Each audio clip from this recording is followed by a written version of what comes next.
Pisces and yellow butterfly people. I've pulled your cards already. Yellow butterflies because they're everywhere.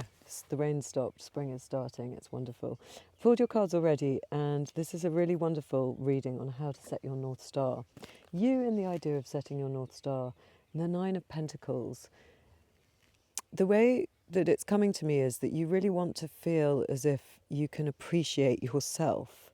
That's the part of your journey and this North Star that's going to be really important to you. So you are very focused on how to appreciate everything that you've accomplished in life, all your skills. You want to feel very self-satisfied in a good way. You know, having tamed this falcon, having taken possession of this beautiful garden, I feel like you really want to be able to sort of root in those feelings of satisfaction for this. And your root skills that you've got to support you in this endeavour is the Page of Pentacles. So this suggests that you're a very good student, that you're very diligent, that you're prepared to learn whatever it is you need to learn. There's a really rooted feeling to this reading. We've got lots of pentacles here in key. The way that they come out is quite key, and they cover all the positions bar one. So you're prepared to sort of put the work in for this. This feels very valuable to you, and you are going to study it regardless of what anyone else says. The blue mountains are standing out, and a little weed next to his foot. It looks like a thistle. That's interesting. So from what others might describe as not very valuable, you are able to sort of move yourself on and appreciate what's around you and learn and focus and really drill down and be diligent in this pursuit of finding your North Star. Just checking what I see in the Nine of Pentacles. The grapes going over her hand, the two trees, the blue feathers and the blue shell of the... So the blue shell of the little snail, the blue feathers on the falcon's hat, the two trees, and what else did I... Oh yes, her hand with the grapes. If you're interested in learning tarot, it's quite good to just study it and let these images jump out at you. And you can also read them totally intuitively. I partly point out those details because I wonder whether that will chime with anyone. I don't know. I've got a blue snail that sits on my desk or whatever. It's slightly to give you moments of recognition, but also it's good for me to tell the story in each different way by focusing on parts of the card. So that's why I do it with the big red glasses. So we know you're very diligent. What you need to let go of is waiting and blindly groping for a decision around how to make this new start. Your time of waiting is over. You sort of look like such a good girl, sitting all straight backed and trying to be really diligent and pick the exact right way in order to initiate this new start, this finding your North Star. The time of waiting is over for this. What pops up? Just one of the petals is kind of half off the page there. The white petal, as if it's sort of looking over to the other scene. It's got its eye on something. It's involved in some sort of community, strange thing to say. They're very blue, both of these cards, dreamy. The Ace of Pentacles is the wonderful new start, but you've sort of been dithering on it. And then how to find your North Star. We got a great bunch of cards. It tells a little story. There has been loss of power and giving your power away in the past, to your own thoughts, to those around you, not being diligent about details, giving your power away because you're generous and you feel that it's embarrassing to be powerful, whichever way that resonates, or having someone really do the dirty on you, to be honest. And that's made you very defensive. So to find your North Star, we are acknowledging that part of your journey here. But now we need you to know you can trust, you can find something that someone, some thought, some direction that is genuinely good for you. And it will involve two very different energies. the blue, which reminds us of the Two of Swords, and then this wonderful animal print, much more sort of passionate, healing together as they come together, despite all this shenanigans that's been going on in the past. And that then gets you into your Queen of Pentacles and your Justice. The Queen of Pentacles is highly valued. She's a high status woman. She looks after those around her, but she expects to be paid fairly. She has a beautiful house, she's presented beautifully, and she has a very high sense of self-esteem. So I think that's what you're wanting, because at the root of your idea was the Nine of Pentacles, so that's very much related to her. And so if you can acknowledge and move on from those and know that now it's time to partner with something, you don't need to be too defensive, then everything is going to be in its right place with the Justice. Does anything pop out in any of these cards? The Scales, the pears on the back of the Queen of Pentacles. Pears, I've been eating a lot of pears because I've had bad lungs from a ongoing infection this year. And apparently they're very good in Chinese medicine, so I don't know if that resonates with anyone. Pears, lungs, if you've got bad lungs, it's often grief. Lots of beautiful pink flowers. It's a very sort of gorgeous setting here. The goat on the end of her throne, the goat's head. How stern this lion looks. Kind of making sure everything's right about this union. And yeah, the other two are kind of, I know those, I know where you've been. And then where this all ends is the Page of Swords. So you managing to climb up, having taken your blindfold off, using your brain now in a very strategic way to set a plan on how you're going to get what you want. I love this. You're not dithering anymore. You, even if you're quite a young energy, which this often is, quite inexperienced, you know what you want and you're prepared to fake it till you make it, and you're going to strategize. You're going to use all that inspiration that's coming from the sword that's held so loftily above the card even, or out of the frame of the card.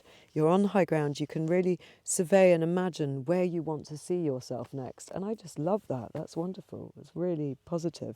Let's see if there's anything in the Enchanted Forest deck that wants to be added, or where they'd like to join, encourage our attention. 3 cards.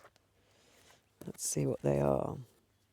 The Four of Visions, which is the Four of Cups. The Starlight and the Ace of Boons. So we've got the Ace of Pentacles again. We've got the beautiful Starlight, which is the card of healing after the betrayal and the defensiveness of the Seven of Swords and the Nine of Wands. And the Four of Visions. So it kind of shows you going from, no, I don't want to play, to I heal, to I accept. So let's have a look at how that goes. The Four of Visions, which is a guy looking very boredly at a beautiful a scene of a kingfisher. Dissatisfaction, cynicism, ennui, boredom, an ingrate's response to life. He's ignoring a rare woodland the rare woodland inhabitants, as well as a kingfisher, cyclicum, herb Paris, known as the true lover's knot, red hellebore, and brimstone butterfly at his knee, which is a yellow butterfly. Do you see? On his knee. There you go. So, don't ignore your opportunities. A young man sits on the embankment. He's sullen, dissatisfied, disinterested.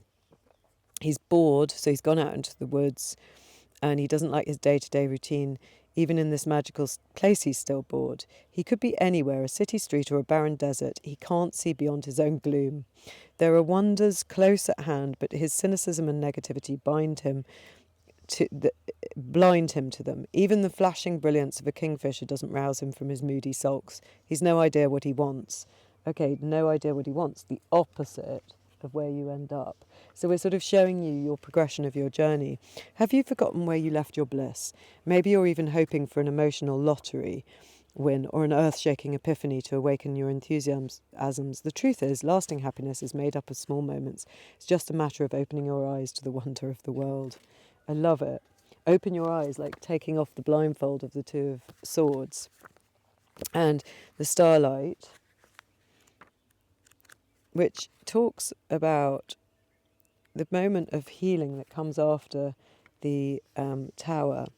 Undying hope, immortality, spiritual connections to the cosmos, destiny, cosmic connection, eternal mysteries. This is where you are completely the opposite. You're totally beguiled now. Everything feels amazing to you in this situation. And so this is talking about if you go into the forest at night, you might hear singing at the top of the trees. The beech and linden are much beloved by woodland elves who call them El Arena, crowned with stars. Close your eyes and listen to their ethereal voices. They sing of ages past with the laments for the fallen, exultation for the illustrious. They sing of the patterns of destiny they perceive from the vantage point of immortality. They sing of the stars themselves, whose light still reaches us long after our lives are extinguished. The elves sing of hope. Troubles and tyrants come and go, but the stars shine ever on. So Starlight comes to reassure you that everything happens for a reason, even if you can't perceive it now. Time and distance will bring the pattern to light. For now, breathe in the beauty of the moment, pour out your song upon the evening air. I mean, it's wonderful. It's the exact opposite experience to this chap who's surrounded by wonder and he can't see it. And they might have been through all sorts of trials, but they're seeing it from a kind of mythic perspective where they understand that life is actually quite beguiling and that the downs make the ups and it's all part of our crazy journey to whatever we've come here to do this time in our life. And so getting you from that no or, blinded position via wonder and healing to the Ace of Boons, which is your Ace of Pentacles.